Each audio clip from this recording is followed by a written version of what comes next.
today Google tried to make the point that YouTube is not a social media platform and that the plaintiff's use of their website or app is not addictive. Now, to do that in their opening statement, they pulled up Kaylee's watch history. We can now identify the plaintiff as Kaylee. Take a look at these numbers. What they did was collect the data on viewing history specifically from auto-played video. This is important because we're talking about the algorithms.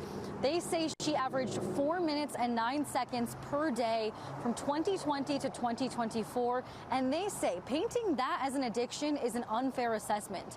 As for YouTube Shorts, that's their short-form video content, she says she watched 1 minute and 14 seconds on average.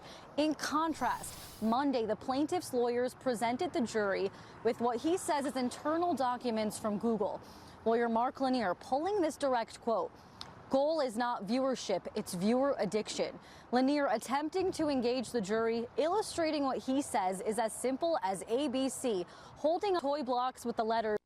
He says it's an acronym for addicting the brains of children. The jury also briefly met Kaylee. She stepped in for a moment. She looked like a normal 20-year-old, we're told from our producer inside. But Meta, who spoke yesterday in their opening statements, and the plaintiff's side are going to try to paint two very different pictures of her upbringing. That's because Meta yesterday said they poured into her health records and interviews with doctors and therapists, and they say they can prove that her mental health needed help long before she ever used social media. The defense says she had a traumatic childhood with potential abuse, and so they questioned how many times Kaylee actually mentioned the word Instagram or social media in her sessions at all, and they say that their findings say rarely.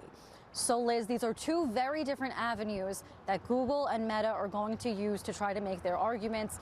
Remember, though, the jurors are going to have to make separate decisions on the two companies. Back to you.